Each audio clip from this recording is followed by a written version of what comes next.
Hello friends, welcome back to Pooja Gowda designs. ಇವತ್ತು ನಾನು ಈ ವಿಡಿಯೋದಲ್ಲಿ 4 ಲೇಯರ್ ನೆಟ್ ಸ್ಕರ್ಟ್ನ ಯಾವ ಥರ ಕಟ್ ಮಾಡಿ ಸ್ಟಿಚ್ ಮಾಡ್ಕೋತೀನಿ ಅಂತ ತುಂಬ ಸಿಂಪಲ್ ಆಗಿ ತಿಳಿಸ್ಕೊಡ್ತೀನಿ. ಪ್ಲೀಸ್ ವಿಡಿಯೋನ ಕೊನೆವರೆಗೂ ನೋಡಿ. ಈ ವಿಡಿಯೋ ನಿಮ್ಗೆ ಇಷ್ಟ ಆಗುತ್ತೆ ಅಂತ ಅನ್ಕೊಂಡಿದ್ದೀನಿ. ಇಲ್ಲಿ ನಾನು 20 ಮೀಟರ್ ಪ್ಲೇನ್ ನೆಟ್ ಫ್ಯಾಬ್ರಿಕ್ನ ತಗೊಂಡಿದ್ದೀನಿ. ಜೊತೆಗೆ ನಾನು 5.5 ಮೀಟರ್ ಲೈನಿಂಗ್ ಫ್ಯಾಬ್ರಿಕ್ನ ತಗೊಂಡಿದ್ದೀನಿ. ಇಲ್ಲಿ ಮೊದಲಿಗೆ ನಾನು ನೆಟ್ ಫ್ಯಾಬ್ರಿಕ್ನ ಮಾರ್ಕ್ ಮಾಡ್ಕೋತೀನಿ. ಇಲ್ಲಿ ನೆಟ್ ಫ್ಯಾಬ್ರಿಕ್ನ 2 ಪೀಸ್ ಆಗಿ ಸೆಪರೇಟ್ ಆಗಿ ಇಟ್ಕೊಂಡಿದ್ದೀನಿ. ಈ ಕಡೆ ನೆಟ್ ಫ್ಯಾಬ್ರಿಕ್ ಬಂದು 10 ಮೀಟರ್ ಇದೆ, ಮತ್ತೆ ಈ ನೆಟ್ ಫ್ಯಾಬ್ರಿಕ್ ಬಂದು 8 ಮೀಟರ್ ಇದೆ.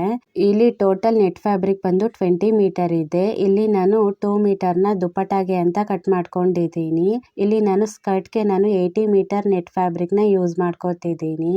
ಇಲ್ಲಿ ಮಾರ್ಕ್ ಮಾಡೋಕ್ಕೂ ಮುಂಚೆ ಈ ನೆಟ್ ಫ್ಯಾಬ್ರಿಕ್ ಬಾಟಮ್ನ ಸಮ ಬರೋ ಥರ ಫೋಲ್ಡ್ ಮಾಡಿ ಪಿನ್ ಹಾಕಿ ಸೆಕ್ಯೂರ್ ಮಾಡ್ಕೊಂಡಿದ್ದೀನಿ. ಇಲ್ಲಿ ನೆಟ್ ಟಾಪ್ ಪಾರ್ಟ್ ಕೂಡ ಸೇಮ್ ಇದೇ ಥರ ಪಿನ್ ಹಾಕಿ ಸೆಕ್ಯೂರ್ ಮಾಡ್ಕೊಂಡಿದ್ದೀನಿ.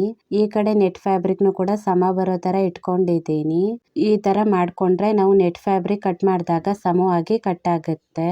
ಇಲ್ಲಿ ನೆಟ್ ಫ್ಯಾಬ್ರಿಕ್ ಲೆಂತ್ ಬಂದು 45 ಇಂಚ್ ಇದೆ. ಇದು 4 ಲೇಯರ್ ಸ್ಕರ್ಟ್ ಆಗಿರೋದ್ರಿಂದ ಒಂದ್ ಲೇಯರ್ನು ಕೂಡ ಸೆಪರೇಟ್ ಆಗಿ ಕಟ್ ಮಾಡ್ಕೋಬೇಕಾಗತ್ತೆ. ಇಲ್ಲಿ ಲೇಯರ್ ಲೆಂತ್ ನಾನು 11 ಇಂಚ್ಗೆ ಮಾರ್ಕ್ ಮಾಡ್ಕೋತೀನಿ. ಇಲ್ಲಿ ಸ್ಕರ್ಟ್ ಲೆಂತ್ ಬಂದು 42 ಇಂಚ್ ಇದೆ. ಇಲ್ಲಿ ಬೆಲ್ಟ್ ಬಂದು 2 ಇಂಚ್ ಹೋದ್ರೆ ಇನ್ನು 40 ಇಂಚ್ ಸ್ಕರ್ಟ್ ಆಗಿರುತ್ತೆ. ಈ 40 ಇಂಚ್ನ ನಾನು 4 ಲೇಯರ್ಗೆ ಕಟ್ ಮಾಡ್ಕೊಂಡಾಗ ಒಂದ್ ಲೇಯರ್ ಕೂಡ 10 ಇಂಚ್ಗೆನೆ ಬರುತ್ತೆ. ಇಲ್ಲಿ ಲೇಯರ್ ಲೆಂತ್ನ ನಾನು 1 ಇಂಚ್ ಇನ್ಕ್ರೀಸ್ ಮಾಡಿ 11 ಇಂಚ್ಗೆ ತಗೊಂಡಿದ್ದೀನಿ.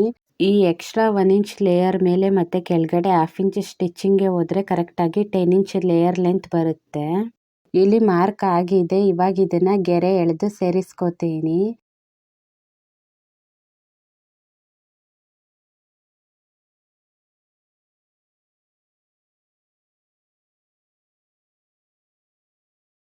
ಇದೇ ತರ ಈ ಕಡೆಗೂ ಕೂಡ 11 ಇಂಚ್ಗೆ ಮಾರ್ಕ್ ಮಾಡ್ಕೋತೀನಿ.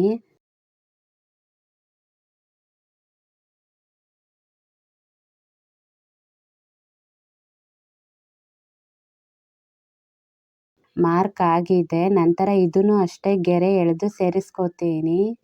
ಇದು ಕೂಡ ಮಾರ್ಕ್ ಆಗಿದೆ. ಇವಾಗ ಇದನ್ನ ಕಟ್ ಮಾಡ್ಕೋತೀನಿ.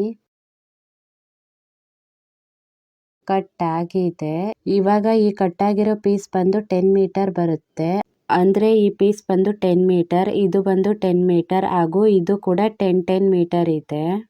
ಈ ಕಡೆ ನಾನು 8 ಮೀಟರ್ಗೆ ತಗೊಂಡಿರೋದ್ರಿಂದ ಒಂದ್ ಲೇಯರ್ ಕೂಡ 8 ಮೀಟರ್ ಬಂದಿರುತ್ತೆ. ಇದನ್ನ ಯಾವ ಲೇಯರ್ಗೆ ಎಷ್ಟು ಮೀಟರ್ನ ಸ್ಟಿಚ್ ಮಾಡ್ಕೋತೀನಿ ಅಂತ ಇಲ್ಲಿ ನಾನು ತಿಳಿಸ್ಕೊಡ್ತೀನಿ. ಇಲ್ಲಿ ನೆಟ್ ಫ್ಯಾಬ್ರಿಕ್ನ ನಾನು 4 ಲೇಯರ್ ಬರೋ ತರ ಇಟ್ಕೊಂಡಿದ್ದೀನಿ. ಇಲ್ಲಿ ಫಸ್ಟ್ ಲೇಯರ್ ಅಲ್ಲಿ ನಾನು 5 ಮೀಟರ್ ಇಟ್ಕೋತೀನಿ. ಸೆಕೆಂಡ್ ಲೇಯರ್ ಅಲ್ಲಿ 12 ಮೀಟರ್ ಇಟ್ಕೊಂಡಿದ್ದೀನಿ. ಮೂರನೇ ಲೇಯರ್ ಅಲ್ಲಿ ನಾನು 17 ಮೀಟರ್ ಇಟ್ಕೊಂಡಿದ್ದೀನಿ. ಮತ್ತೆ 4ನೇ ಲೇಯರ್ ಅಲ್ಲಿ ನಾನು 38 ಮೀಟರ್ ಇಟ್ಕೊಂಡಿದ್ದೀನಿ. ಈ ಫ್ರಿಲ್ಗಳೆಲ್ಲವನ್ನು ಜಾಯಿಂಟ್ ಮಾಡ್ಕೋತೀನಿ. ಇವಾಗ ಈ 5 ಮೀಟರ್ ಫ್ರಿಲ್ನ ಓಪನ್ ಮಾಡಿ ಇಟ್ಕೋತೀನಿ. ಇಲ್ಲಿ ಫ್ರಿಲ್ ಮಾಡೋಕೆ ಅಂತ ಸೂಜಿ ದಾರ ಇಟ್ಕೊಂಡಿದ್ದೀನಿ. ಇಲ್ಲಿ ಈ ಸೂಜಿ ದಾರ ಸಹಾಯದಿಂದ ಫ್ರಿಲ್ನ ಮಾಡ್ಕೋತೀನಿ. ಹೀಗೆ ಸಣ್ಣ ಸಣ್ಣದಾಗಿ ನಿಧಾನವಾಗಿ ಫ್ರಿಲ್ನ ಮಾಡ್ಕೋತೀನಿ. ಈ ಫ್ರಿಲ್ನ ಮಿಷಿನ್ ಅಲ್ಲಿ ಕೂಡ ಮಾಡ್ಕೋಬಹುದಾಗಿರುತ್ತೆ. ಆದ್ರೆ ಈ ತರ ಮಾಡ್ಕೊಂಡ್ರೆ ಸ್ವಲ್ಪ ಹೆಚ್ಚು ಕಡಿಮೆ ಆದ್ರೂ ಅಡ್ಜಸ್ಟ್ ಮಾಡ್ಕೋಬಹುದಾಗಿರುತ್ತೆ. ಈ ತರ ಫ್ರಿಲ್ ಮಾಡೋಕೆ ಸ್ವಲ್ಪ ಟೈಮ್ ಬೇಕಾಗುತ್ತೆ.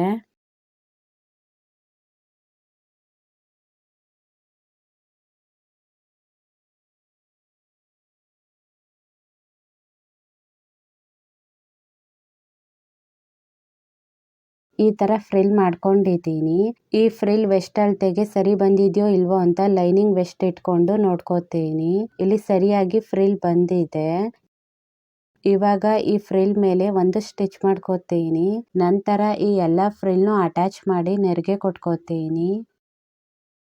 ಇಲ್ಲಿ ಫ್ರಿಲ್ ಮಾಡ್ಕೊಂಡಿದ್ದೀನಿ. ಈ ಫ್ರಿಲ್ನ ಹೀಗೆ ಉಲ್ಟಾ ಇಟ್ಕೊಂಡು ಸುತ್ತ ಸ್ಟಿಚ್ ಮಾಡ್ಕೋತೀನಿ.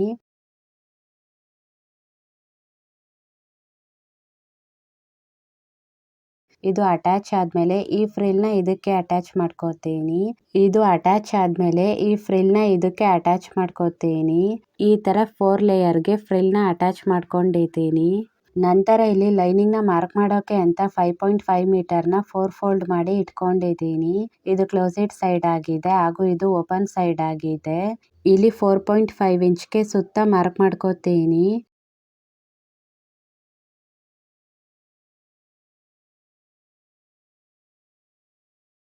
ಮಾರ್ಕ್ ಆಗಿದೆ. ಇವಾಗ ಇದನ್ನ ಡಾರ್ಕ್ ಮಾಡ್ಕೋತೀನಿ. ಈ ಮಾರ್ಕ್ನ ನಾನು ಮೆಜರ್ ಮಾಡಿ ನೋಡಿದಾಗ 8.5 ಇಂಚ್ ಬರುತ್ತೆ. ಇಲ್ಲಿ ವೆಸ್ಟ್ ಮೆಜರ್ಮೆಂಟ್ ಬಂದು 8 ಇಂಚ್ ಇದೆ, ಪ್ಲಸ್ ಹಾಫ್ ಇಂಚ್ ಜಿಪ್ ಅಟ್ಯಾಚ್ಗೆ ಹೋಗುತ್ತೆ. ಸ್ಕರ್ಟ್ ಬಾಟಮ್ ಲೆಂತ್ನ 40 ಇಂಚ್ಗೆ ಮಾರ್ಕ್ ಮಾಡ್ಕೋತೀನಿ. ನೆಟ್ ಫ್ಯಾಬ್ರಿಕ್ ಅಲ್ಲಿ 42 ಇಂಚ್ಗೆ ಸ್ಕರ್ಟ್ ಲೆಂತ್ನ ತಗೊಂಡಿದ್ದೀನಿ. ಇಲ್ಲಿ 2 ಇಂಚ್ ಲೇಯರ್ ಸ್ಕರ್ಟ್ ಸ್ಟಿಚಿಂಗ್ಗೆ ಹೋದ್ರೆ ನೆಟ್ ಫ್ಯಾಬ್ರಿಕ್ ಲೆಂತ್ ಕೂಡ 40 ಇಂಚ್ಗೆ ಬರುತ್ತೆ. ಇಲ್ಲಿ ನೆಟ್ ಫ್ಯಾಬ್ರಿಕ್ ಬಾಟಮ್ನ ಫೋಲ್ಡ್ ಮಾಡೋ ಅವಶ್ಯಕತೆ ಇಲ್ಲ, ಆದರೆ ಲೈನಿಂಗ್ನ ಫೋಲ್ಡ್ ಮಾಡ್ಕೋಬೇಕಾಗಿರುತ್ತೆ. ಅದಕ್ಕೆ ಅಂತ ನಾನು 40 ಇಂಚ್ಗೆ ತಗೊಂಡಿದ್ದೀನಿ. ಇದ್ರ ಮುಂದೆ ಕೂಡ 40 ಇಂಚ್ಗೆ ಮಾರ್ಕ್ ಮಾಡ್ಕೋತೀನಿ. ಲೈನಿಂಗ್ ಮಾರ್ಕ್ ಆಗಿದೆ. ಇವಾಗ ಇದನ್ನ ಕಟ್ ಮಾಡ್ಕೋತೀನಿ. ಕಟ್ ಆಗಿದೆ. ಇವಾಗ ಇದನ್ನ ಓಪನ್ ಮಾಡಿ ನೋಡಿದಾಗ ಈ ರೀತಿ ಕಾಣುತ್ತೆ. ಇವಾಗ ಇದನ್ನ 1 ಲೇಯರ್ ಬರೋ ತರ ಲೈನಿಂಗ್ ಓಪನ್ ಮಾಡಿ ಇಟ್ಕೋತೀನಿ.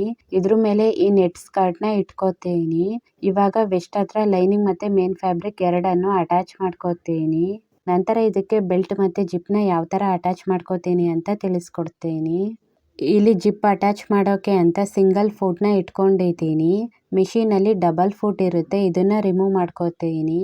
ಈ ಜಾಗಕ್ಕೆ ನಾನು ಸಿಂಗಲ್ ಫೂಟ್ ನ ಸೇರಿಸ್ಕೋತೀನಿ. ಇಲ್ಲಿ ಸ್ಕರ್ಟ್ ನ ಇಟ್ಕೊಂಡಿದ್ದೀನಿ. ಇಲ್ಲಿ ಜಿಪ್ ನ ನಾನು 7 ಇಂಚ್ಗೆ ಸ್ಟಿಚ್ ಮಾಡ್ಕೋತೀನಿ. ಅದಕ್ಕೆ 7 ಇಂಚ್ಗೆ ಮಾರ್ಕ್ ಮಾಡ್ಕೋತೀನಿ.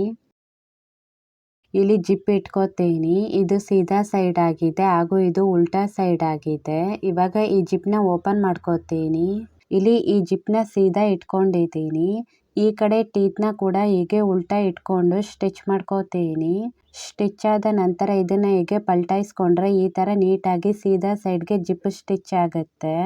ಈಗ ಇದೇ ತರ ಇಟ್ಕೊಂಡು ಸ್ಟಿಚ್ ಮಾಡ್ಕೋತೀನಿ.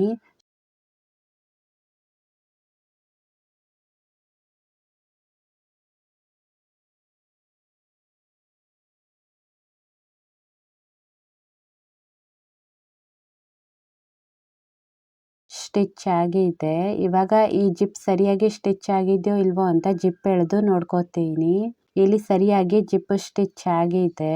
ಇವಾಗ ಜಿಪ್ ಎಲ್ಲಿಂದ ಸ್ಟಿಚ್ ಆಗಿದೆಯೋ ಆ ಮಾರ್ಕ್ ನ ಕೂಡ ಈ ಕಡೆ ಕೂಡ ಮಾರ್ಕ್ ಮಾಡ್ಕೋತೀನಿ.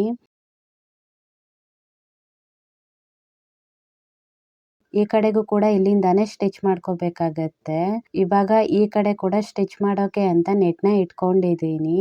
ಇವಾಗ ಈ ಜಿಪ್ ನ ಸ್ಟಿಚ್ ಮಾಡ್ಕೋತೀನಿ.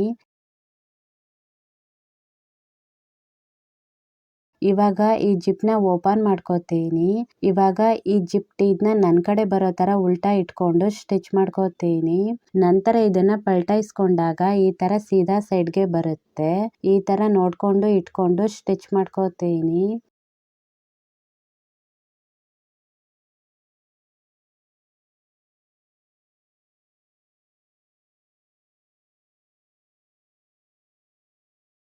ಸ್ಟಿಚ್ ಆಗಿದೆ. ಇವಾಗ ಇದನ್ನ ಸರಿ ಬರೋ ತರ ಇಟ್ಕೊಂಡು ಜಿಪ್ ಎಳೆದು ನೋಡ್ಕೋತೀನಿ. ಈ ತರ ನೀಟಾಗಿ ಜಿಪ್ ಸ್ಟಿಚ್ ಆಗಿದೆ. ನಂತರ ಈ ಸ್ಕರ್ಟ್ ನ ಉಲ್ಟಾ ಇಟ್ಕೋತೀನಿ. ಈ ಎಕ್ಸ್ಟ್ರಾ ಜಿಪ್ ಇದೆ ಅಲ್ವಾ, ಇದನ್ನ 1/2 ಇಂಚ್ ಬಿಟ್ಟು ಸ್ಟಿಚ್ ಮಾಡ್ಕೋತೀನಿ.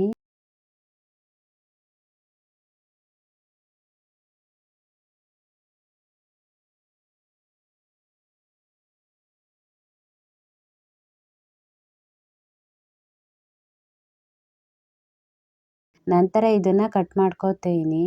ಕಟ್ ಆಗಿದೆ. ಸೊ ಇವಾಗ ಇಲ್ಲಿಂದ ಲೈನಿಂಗ್ ಮತ್ತೆ ನೆಟ್ ಫ್ಯಾಬ್ರಿಕ್ ಎರಡನ್ನು 3 ಇಂಚ್ ವರೆಗೆ ಒಟ್ಟಿಗೆ ಸ್ಟಿಚ್ ಮಾಡ್ಕೋತೀನಿ.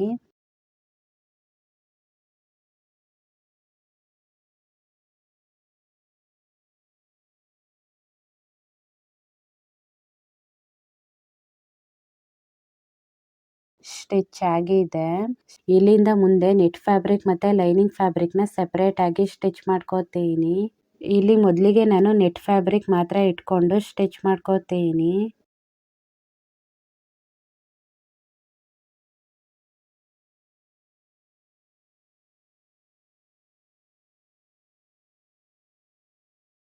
ಸ್ಟಿಚ್ ಆಗಿದೆ.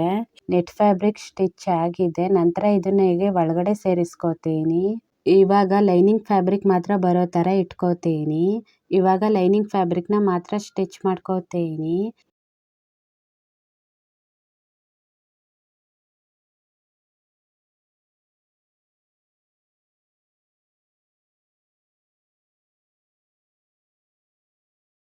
ಈ ಥರ ಸೆಪ್ರೇಟಾಗಿ ಸೈಡ್ನ ಸ್ಟಿಚ್ ಮಾಡಿಕೊಂಡ್ರೆ ನೀಟಾಗಿ ಸೈಡ್ ಫಿನಿಶ್ ಆಗುತ್ತೆ. ಈ ಥರ ಜಿಪ್ ಮತ್ತು ಸೈಡ್ ಎರಡೂ ಕೂಡ ಸ್ಟಿಚ್ ಆಗಿದೆ.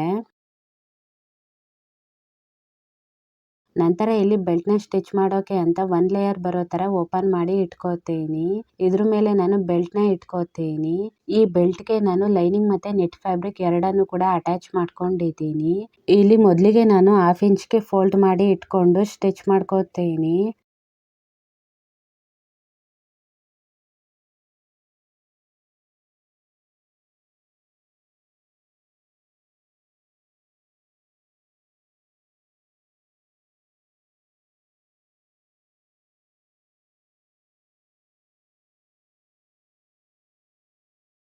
ಇಲ್ಲಿ ಸ್ವಲ್ಪ ಎಕ್ಸ್ಟ್ರಾ ಬಟ್ಟೆನ ಉಕ್ಸ್ ಅಟ್ಯಾಚ್ಗೆ ಅಂತ ಬಿಟ್ಕೊಂಡಿದ್ದೀನಿ.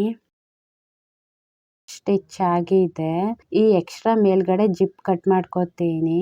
ನಂತರ ಈ ಬೆಲ್ಟ್ ಕೆಳಗಡೆ ಮೇಲೆ ಮತ್ತೆ ಎಡದ್ನ 1/2 ಇಂಚ್ಗೆ ಫೋಲ್ಡ್ ಮಾಡಿ ಇಟ್ಕೊಂಡು ಈ ಬೆಲ್ಟ್ ವಿಡ್ತ್ಗೆ ಇನ್ನೊಂದು ಫೋಲ್ಡ್ ಮಾಡಿ ಇಟ್ಕೊಂಡು ಸ್ಟಿಚ್ ಮಾಡ್ಕೋತೀನಿ.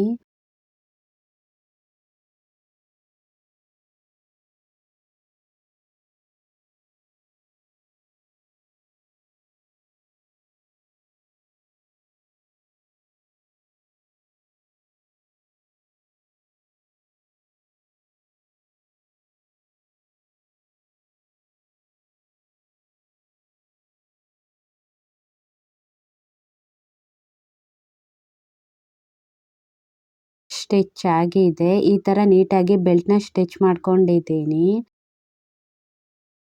ಫ್ರಂಟ್ ಮತ್ತು ಬ್ಯಾಕ್ ಎರಡೂ ಕಡೆ ಕೂಡ ಬೆಲ್ಟ್ ಸಮವಾಗಿ ಸ್ಟಿಚ್ ಆಗಿದೆ. ಈ ಸಮ ಇರೋ ಬೆಲ್ಟ್ ಮೇಲೆ ಉಕ್ ಸೋಲ್ನ ಸ್ಟಿಚ್ ಮಾಡೋಕೆ ಅಂತ 2 ಇಂಚ್ಗೆ ಪಟ್ಟಿನ ಕಟ್ ಮಾಡ್ಕೊಂಡಿದ್ದೀನಿ. ಇಲ್ಲಿ ನಿಧಾನವಾಗಿ ಫ್ರಿಲ್ನ ಮಾಡ್ಕೋತೀನಿ.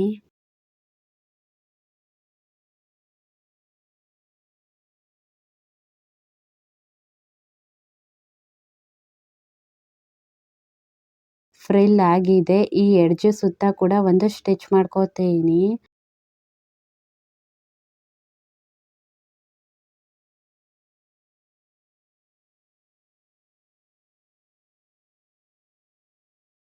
ಸ್ಟಿಚ್ ಆಗಿದೆ. ಇದನ್ನ ಹೀಗೆ ಸಮ ಇರೋ ಬೆಲ್ಟ್ ಮೇಲೆ ಇಟ್ಕೊಂಡು ಸುತ್ತ ಸ್ಟಿಚ್ ಮಾಡ್ಕೋತೀನಿ.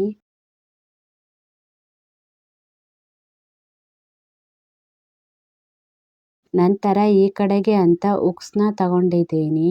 ಇದನ್ನ ಹೀಗೆ ಇಟ್ಕೊಂಡು ಸ್ಟಿಚ್ ಮಾಡ್ಕೋತೀನಿ. ಈ ಉಕ್ಸ್ನ ಬೆಲ್ಟ್ಗೆ ಅಟ್ಯಾಚ್ ಮಾಡಿ ಸೇರಿಸ್ಕೊಂಡಾಗ ಈ ಥರ ಕೂರುತ್ತೆ. ಈ ಥರ ಅಟ್ಯಾಚ್ ಮಾಡಿಕೊಂಡ್ರೆ ನೀಟಾಗಿ ಬೆಲ್ಟ್ ಸ್ಟಿಚ್ ಆಗುತ್ತೆ. ನಂತರ ಇನ್ನು ಕೊನೆಯದಾಗಿ ಲೈನಿಂಗ್ ಬಾಟಮ್ನ ಡಬಲ್ ಫೋಲ್ಡ್ ಮಾಡ್ಕೋತೀನಿ. ನೆಟ್ ಫ್ಯಾಬ್ರಿಕ್ ಬಾಟಮ್ನ ಸ್ಟಿಚ್ ಮಾಡೋ ಅವಶ್ಯಕತೆ ಇರೋದಿಲ್ಲ. ಈ ಥರ ನಾನು 4 ಲೇಯರ್ ನೆಟ್ ಸ್ಕರ್ಟ್ನ ಸ್ಟಿಚ್ ಮಾಡ್ಕೊಂಡಿದ್ದೀನಿ. ಈ ನೆಟ್ ಸ್ಕರ್ಟ್ಗೆ ಪೇರಾಗಿ ನಾನು ಪ್ಯಾಡೆಡ್ ಅಟ್ಯಾಚ್ಡ್ ನೆಟ್ ಬ್ಲೌಸ್ನ ಕೂಡ ಸ್ಟಿಚ್ ಮಾಡ್ಕೊಂಡಿದ್ದೀನಿ. ಆ ವಿಡಿಯೋ ಲಿಂಕ್ನ ಡಿಸ್ಕ್ರಿಪ್ಷನಲ್ಲಿ ಕೊಟ್ಟಿರ್ತೀನಿ, ಪ್ಲೀಸ್ ಹೋಗಿ ನೋಡಿ. ನಿಮ್ಗೇನಾದರೂ ನನ್ನ ವಿಡಿಯೋಸ್ ಇಷ್ಟ ಆದರೆ ಪ್ಲೀಸ್ ನನ್ನ ಚಾನಲ್ಗೆ ಲೈಕ್ ಮಾಡಿ, ಶೇರ್ ಮಾಡಿ, ಜೊತೆಗೆ ಸಬ್ಸ್ಕ್ರೈಬ್ ಕೂಡ ಮಾಡ್ಕೊಳ್ಳಿ. ಈ ಸ್ಕರ್ಟ್ಗೆ ಪೇರಾಗಿ ನಾನು ಪ್ಯಾಡೆಡ್ ಅಟ್ಯಾಚ್ಡ್ ನೆಟ್ ಬ್ಲೌಸ್ನ ಕೂಡ ಸ್ಟಿಚ್ ಮಾಡ್ಕೊಂಡಿದ್ದೀನಿ. ಆ ವಿಡಿಯೋ ಲಿಂಕ್ನ ಡಿಸ್ಕ್ರಿಪ್ಷನಲ್ಲಿ ಮೆನ್ಷನ್ ಮಾಡಿರ್ತೀನಿ, ಪ್ಲೀಸ್ ಹೋಗಿ ನೋಡಿ. ಪ್ಲೀಸ್ ನನಗೆ ಸಪೋರ್ಟ್ ಮಾಡಿ. ಇದೇ ಥರ ಕನ್ನಡದಲ್ಲಿ ಇನ್ನೂ ಜಾಸ್ತಿ ವಿಡಿಯೋಸ್ ಮಾಡ್ತಾ ಇರ್ತೀನಿ. ಪ್ಲೀಸ್ ನನಗೆ ಸಪೋರ್ಟ್ ಮಾಡಿ.